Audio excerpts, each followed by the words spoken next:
गांधी ने जम्मू की सरजमीन से बीजेपी और आरएसएस को बनाया निशाना। कहा जम्मू कश्मीर के कंपोजिट कल्चर को आरएसएस और बीजेपी ने किया तबाह। जारी कानून जीएसटी और नोटबंदी को बताया अवाम मुखालिफ कानून।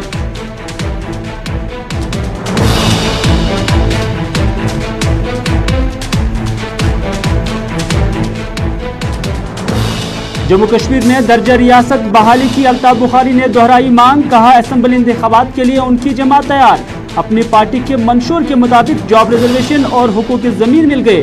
ताकत मिली तो सभी मुतालबात कराएंगे पूरे।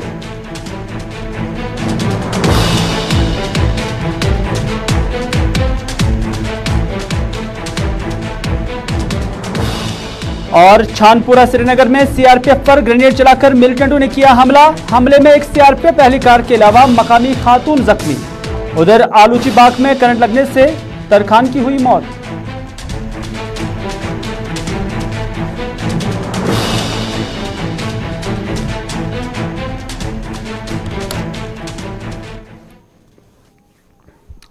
आदाब नाज़रीन, आप देख रहे हैं स्पेशल रिपोर्ट में। आपका मेजबान मीर हिलाल हांजुरी आपकी खिदमत में हाजिर श्रीनगर के स्टूडियो से बराह रास्त। और स्पेशल रिपोर्ट में सबसे पहले बात राहुल गांधी की, जो कि अपने 2 रोजा दौरे पर जम्मू कश्मीर आए हुए थे। कल माता वैष्णो देवी के दर्शन किए, लेकिन आज जम्मू के अंदर कांग्रेस वर्करों से खिताब किया और कांग्रेस वर्करों से मुखातिब थे, लेकिन इशारा और तनकीद आरएसएस और भारतीय जनता पार्टी की हुई। और हर किसी मामले पर यहां आज राहुल गांधी ने आरएसएस और भारतीय जनता पार्टी की सरकार को निशाना बनाया। अलग अलग मामले पर किस किस बात पर उन्होंने आज यहां पर इन दोनों जमात को, यहां आरएसएस और बीजेपी को निशाना बनाया। सबसे पहले राहुल गांधी ने कहा कि भारतीय जनता पार्टी और आरएसएस ने जम्मू कश्मीर के कंपोजिट कल्चर को तबाह कर दिया है। यानी यहां जो भाईचारा था हिंदू मुस्लिम सिख ईसाई के दरमियान, उसको तबाह करके रख दिया है भारतीय जनता पार्टी और आरएसएस ने। और ये निशाना या इल्जामात राहुल गांधी ने आज जम्मू में कांग्रेस की एक जो कन्वेंशन था उससे खिताब करते हुए किया। और राहुल गांधी ने ये जो इल्जामात है, तनकीद, उन्होंने गुलाम नबी आज़ाद की मौजूदगी में यहाँ किया है। और साथ ही साथ उन्होंने कहा कि जम्मू कश्मीर को रियासत का दर्जा मिलना चाहिए। और इससे पहले जम्मू कश्मीर को जो इख्तियारात थे वो सब इख्तियारात खत्म किए गए हैं और जम्मू कश्मीर को यूटी बनाया गया है और इख्तियारात जम्मू कश्मीर से छीने गए हैं। तो इस तरह से राहुल गांधी ने मुतालबा किया कि जम्मू कश्मीर को स्टेट का दर्जा बहर सूरत वापस मिलना चाहिए। राहुल गांधी ने जीएसटी का भी जिक्र किया, किसान कानून का भी जिक्र किया, नोटबंदी का भी जिक्र किया और कहा कि ये सारे कानून अवाम मुखालिफ थे और इससे मुल्क की जो सूरत हाल है वो खराब हो गई है। और उन्होंने यहाँ पर पेदर पे जो तनकीद है और इल्जामात भारतीय जनता पार्टी और आरएसएस पर लगाए हैं। उन्होंने कहा कि मुल्क के अंदर जितने भी इंस्टीट्यूशंस हैं, जितने भी बड़े इदारे हैं, वहां पर आरएसएस के लोगों को विराजमान रखा गया है। नतीजा ये है कि मुल्क इक्तिसादी बदहाली का शिकार हो गया है। राहुल गांधी ने जम्मू के अंदर इस जलसे से खिताब करते हुए मजीद क्या कहा, आपकी नजर करते हैं। जो आपका कंपोजिट कल्चर है, जो आपके बीच में प्यार की भावना, भाईचारे की भावना जो आपके बीच में है, उसको बीजेपी आरएसएस के लोग तोड़ने का काम कर रहे हैं और उससे आप लोग कमजोर होते हो।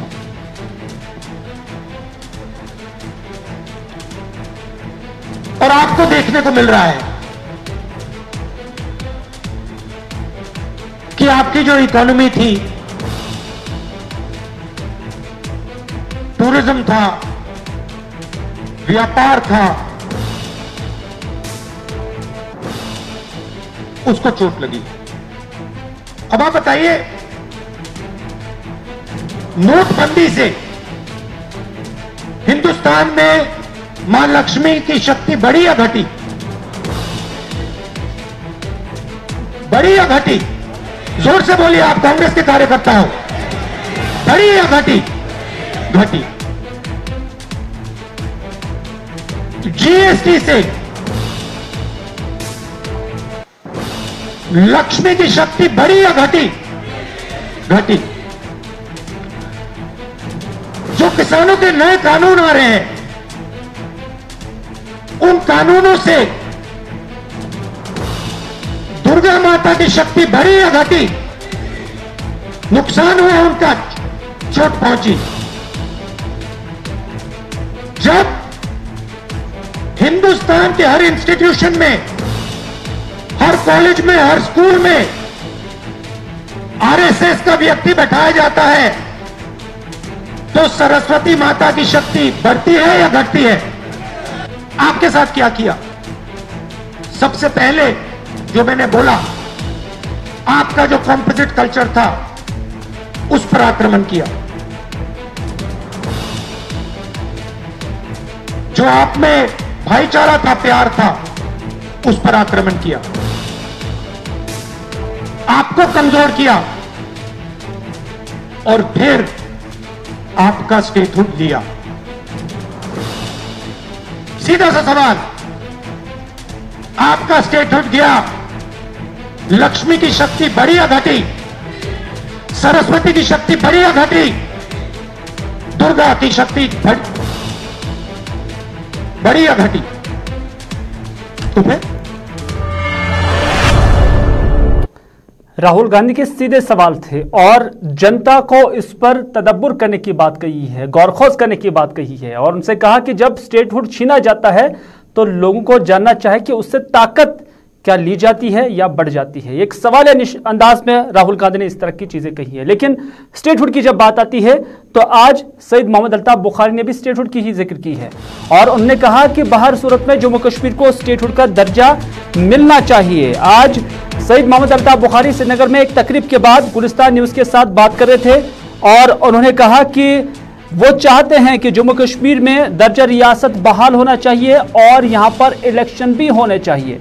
उन्होंने ये भी कहा कि अगरचे उनकी जमात यानी अपनी पार्टी अभी नवी नवेली है, नई नई पार्टी है, लेकिन इसके बावजूद वो इंतखाबात लड़ने के लिए तैयार है। उन्होंने कहा कि उनका कोर एजेंडा यही था कि जम्मू कश्मीर के अंदर रियासत का दर्जा बहाल होना चाहिए, जॉब रिजर्वेशन मिलना चाहिए, हुकूकी ज़मीन मिलने चाहिए और इसमें से दो चीज़ों पर उन्होंने कामयाबी हासिल की है, यानी जॉब रिजर्वेशन और जो ज़मीन के हुकूक हैं उस पर सईद मोहम्मद अल्ताफ बुखारी का दावा है कि इसका क्रेडिट उन्हीं को जाता है, यानी उनकी जमात को जाता है। उन्होंने इसका परस्यू किया है और बाकी जमातें 370 की बहाली के लिए लड़ रहे हैं, लेकिन हम इन छोटी छोटी चीज़ों के लिए लड़ रहे थे। और सईद मोहम्मद अल्ताफ बुखारी का यही कहना था कि इस पर उन्हें किसी हद तक कामयाबी मिली है, लेकिन अगर अवाम उन्हें ताउन देंगे, अवाम उन्हें अपना दस्ते ताउन देगा तो उस पर उसके बाद वो बाकी चीज़ें भी मरकजी सरकार को मनवाने के लिए मजबूर करेंगे। और उन्होंने कहा कि उनकी जमात का क्लियर स्टैंड है और वो दूसरी जमातों की तरह, और उन्होंने अल्फाज इस तरह इस्तेमाल किए कि गिरगटों की तरह वो रंग बदलते नहीं हैं। सईद मोहम्मद अल्ताफ बुखारी ने क्या कहा, आपकी नजर करते हैं। जिन्होंने कल कहा था हम किसी इलेक्शन प्रोसेस में सामने नहीं होंगे, जब पंचायती इलेक्शन आए तो कूद पड़े मेंढकों की तरह और किसी और नारे पे, जज्बाती नारे पे फिर बिखर गए आपस में, वो भी लोगों के सामने है। आज फिर एक धोखा लोगों को देने की कोशिश कर रहे हैं कि साहब हम इलेक्शन में भी हिस्सा ले रहे हैं और 370 भी ला रहे हैं। अब ये रोड मैप हमें बताइए कैसे ला रहे हैं, बाकी हमारा रोड मैप तो बड़ा क्लियर है कि 370 और 35 ये हमारा हक है, बुनियादी हक है, वो सुप्रीम कोर्ट इंशाल्लाह ज़रूर बहाल करेगा। स्टेटहुड हमारी पहचान है, उसमें कोई कंप्रोमाइज नहीं है और इलेक्शन फौरन होने के। नहीं अल्ताफ साहब, एक बात मुझे बताइए, without restoring statehood are you ready to contest elections? मैंने कहा साहब देखिए, हमें सबसे जो करीब है वो लोगों की तकालीफ है, जिससे भी लोगों की तकालीफ दूर हो जाएंगे हम।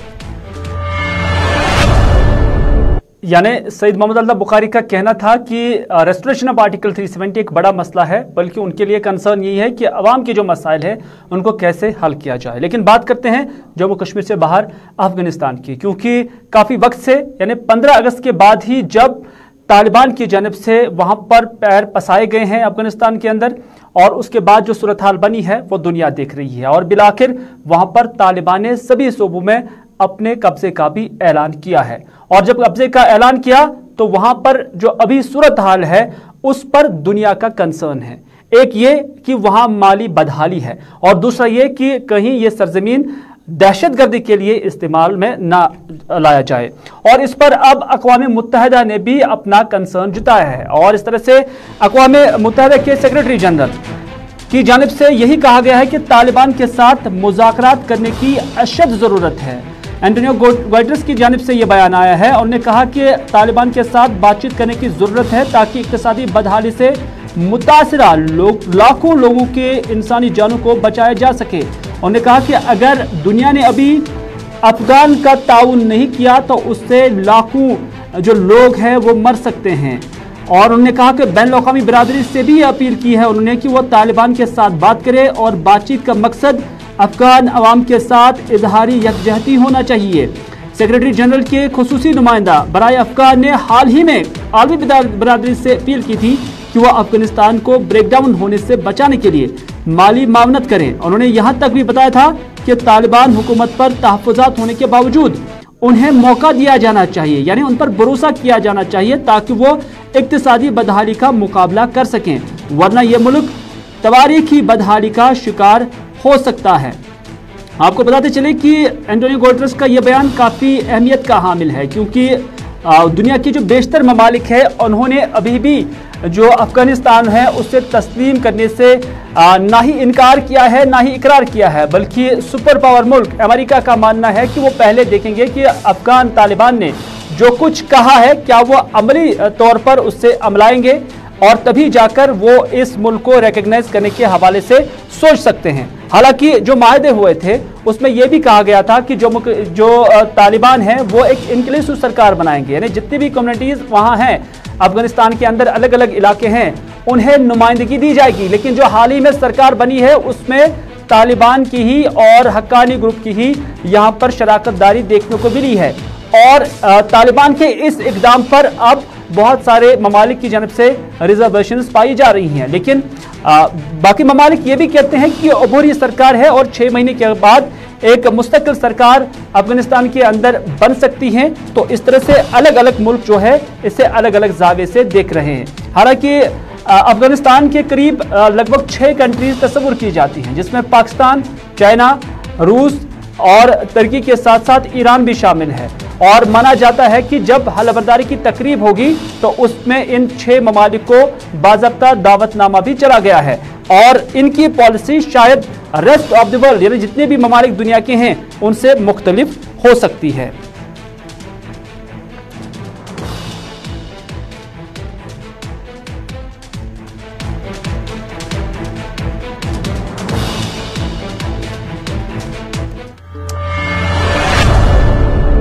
चलो नाज़रीन, दूसरे ममालिक की तरह भारत का भी यही कंसर्न है और भारत की जानिब से भी बार बार ये कहा जाता है कि अफगानिस्तान के अंदर अब सूरत हाल ठीक नहीं है और इस सूरत हाल को पटरी पर लाने के लिए कोई शक नहीं कि इसमें वक्त भी लगेगा। लेकिन भारत का एक मेन कंसर्न यही है कि दहशतगर्दी के लिए अफगानिस्तान की जमीन इस्तेमाल में नहीं लाई जानी चाहिए। तो इस तरह से जो टीएस तिरुमूर्ति यूएन में भारत के एम्बेसडर है उनकी जानिब से ये स्टेटमेंट आ गई है और टीएस तिरुमूर्ति ने ये स्टेटमेंट दिया है और उन्होंने कहा कि अफगानिस्तान की जो सूरत हाल है वो काफ़ी फ्रेजाइल है और कहा कि ये काफ़ी अहम है कि तालिबान उस वादे को अमली जामा पहनाए जिसमें उन्होंने कहा है कि उनकी सरजमीन दहशतगर्दी के लिए इस्तेमाल नहीं होगी।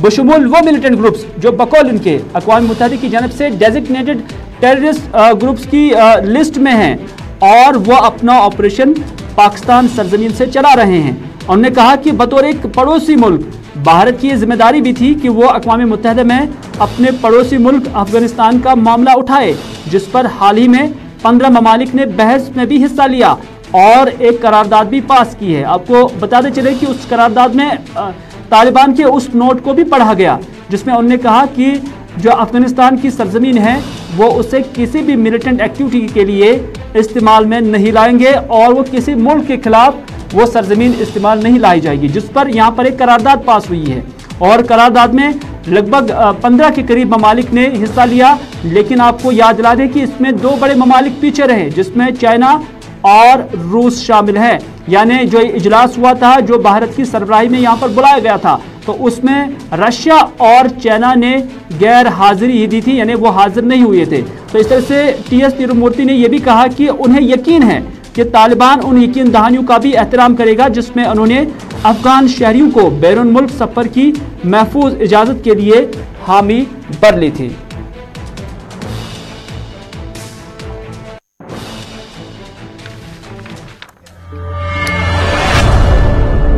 नाज़रीन, आप देख रहे हैं प्रोग्राम स्पेशल रिपोर्ट, और स्पेशल रिपोर्ट में हम बात करते हैं छानपुरा श्रीनगर की, जहां पर आज बाद दोपहर एक धमाका हुआ है। और एहनिशालीन के मुताबिक ये धमाका सीआरपीएफ पे हुआ है, और सीआरपीएफ की जो एक 69 बटालियन थी उस पर यह हमला हुआ है। और माना जा रहा है कि इसमें एक सीआरपीएफ एहलकार जख्मी हुआ है। न सिर्फ सीआरपीएफ एहलकार जख्मी हुआ है, बल्कि उसमें एक मकामी खातून भी जख्मी हुई है। हालांकि जब यह हमला हुआ तो उसके बाद ही यहां पर पुलिस और सीआरपीएफ ने यहां गश्त बढ़ा दी, और गश्त बढ़ाने के साथ साथ पूरे इलाके को मुहासरे में भी लिया गया है। और जो हमलावर है उनकी तलाश भी अभी पुलिस जारी रखी हुई है।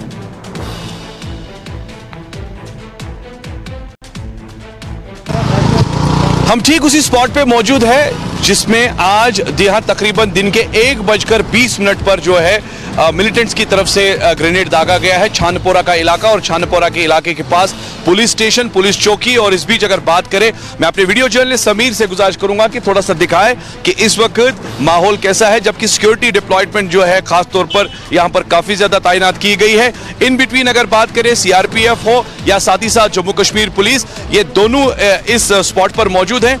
जबकि 1:20 पर जब ये ग्रेनेड दागा गया है तो बताया जा रहा है कि इसमें एक खातून जिसकी उम्र 45 साल बताई जा रही है, जो कि एक लोकल रेजिडेंट है छानपुरा, जिसका नाम यास्मीना बताया जा रहा है, और उसके हस्बैंड का नाम है जावेद, जो कि अभी उस खातून को इलाज मुआवजा के लिए एसएमएचएस अस्पताल पहुंचाया गया। और साथ साथ ये भी हमें खबर मिल रही है कि सीआरपीएफ 29 बटालियन के जो कांस्टेबल है जितेंद्र, उन्हें भी चोटें लगी हैं, जिन्हें नजदीकी अस्पताल में इलाज मुआवजा के लिए जी हां दाखिल कर दिया गया है। इस बीच अगर बात करें जुम्मे के पेश नजर वादी कश्मीर में सिक्योरिटी डिप्लॉयमेंट तो रहती ही रहती है। वीडियो जर्नलिस्ट समीर वानी के साथ सईद इरफान फाजिल, गुलिस्तान न्यूज।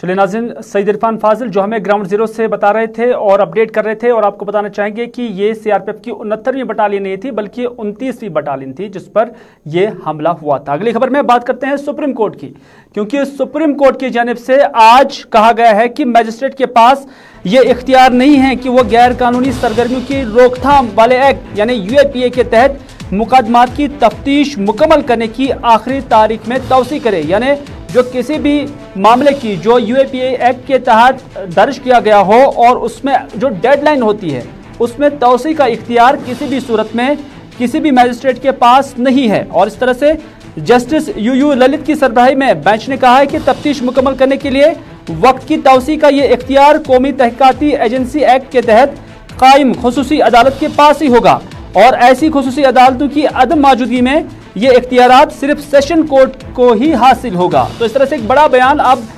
यहाँ सुप्रीम कोर्ट से भी आया है। चुनांचे जहां तक मुकम्मल तफ्तीश के लिए वक्त में तवसी का ताल्लुक है, मजिस्ट्रेट इस दरख्वास्त पर गौर करने का अहल नहीं होगा, और ऐसी दरख्वास्त पर गौर करने का वाहिद मजाज यूएपीए का जो अथॉरिटी है अदालत होगी, जैसा कि सेक्शन 43 में भी बयान किया गया है। सुप्रीम कोर्ट का यह हुक्म यूएपीए के तहत 4 मुलजमान की जानिब से दायर दरख्वास्त पर आया है, जिसमें उन्होंने मध्य प्रदेश हाईकोर्ट के 11 सितंबर 2017 को दिए गए एक हुक्मनामे को चैलेंज किया था, जिसने चीफ जुडिशियल मजिस्ट्रेट भोपाल के मार्च 2014 के हुक्म की तस्दीक की थी, जिसने तहकीकाती एजेंसी को सेक्शन 43D(2)(b) के तहत वक्त की तौसी दी थी। तो इस तरह से सुप्रीम कोर्ट की जानिब से ये वाज़ेह तौर पर कहा गया है कि किसी भी मजिस्ट्रेट के पास ये इख्तियार नहीं होगा कि वो यूएपीए एक्ट के तहत किसी भी मामले की या किसी भी मुकदमे की जो जांच है उसकी अगर डेडलाइन कोई करार दी गई हो तो उसका इख्तियार तौसी का उन्हें नहीं होगा।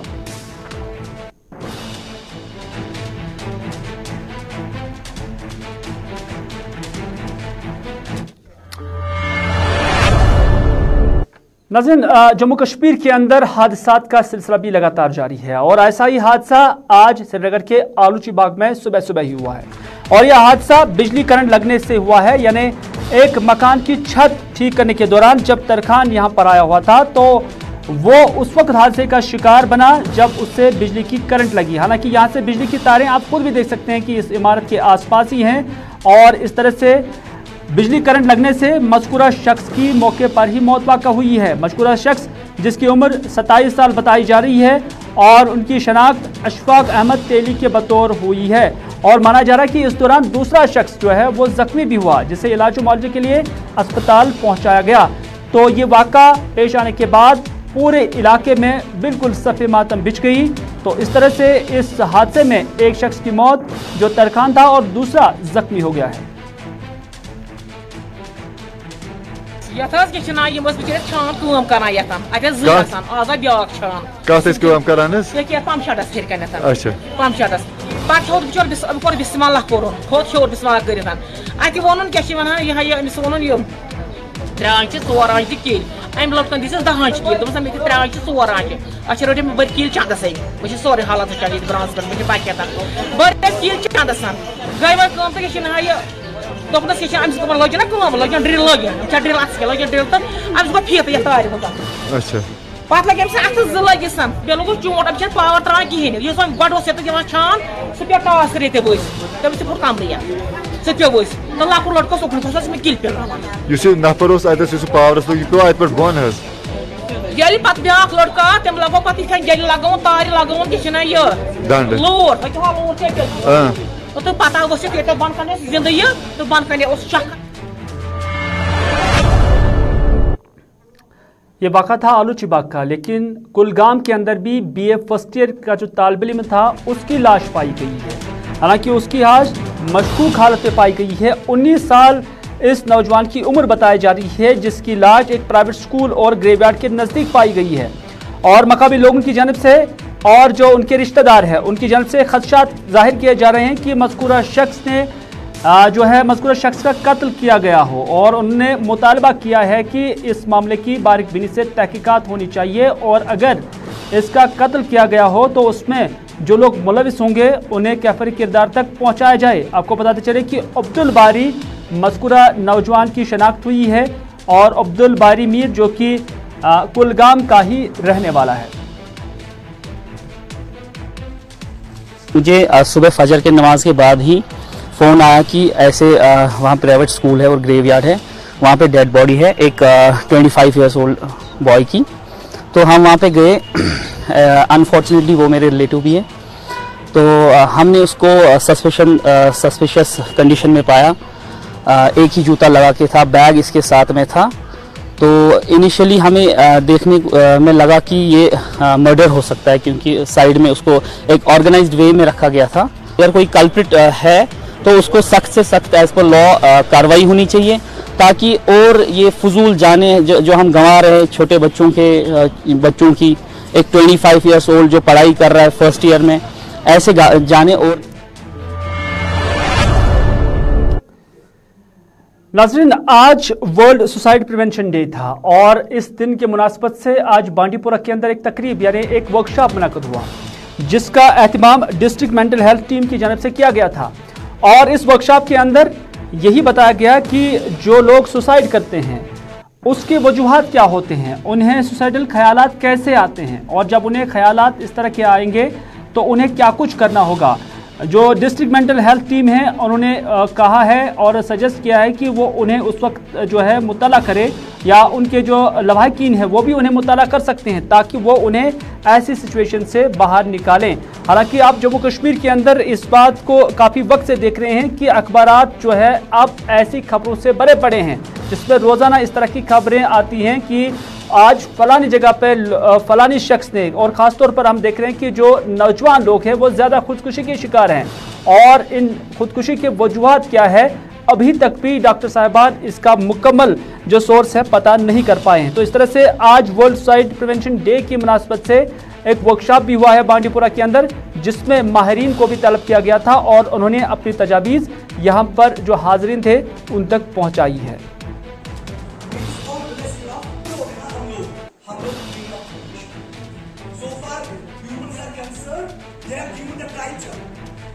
सुसाइडल टेंडेंसीज होती हैं, ये ज़्यादा उनमें होती हैं जो मेंटल इलनेस के शिकार होते हैं। सो जब हम मेंटल इलनेस को ट्रेस आउट करेंगे, इसका हम रीच आउट करेंगे थेरेपिस्ट के पास, साइकोलॉजिस्ट के पास, सोशल वर्कर के पास, तो रीच आउट से हमारी जो प्रॉब्लम वो कम हो जाएगी और सुसाइड्स की रेट कम हो जाएगी।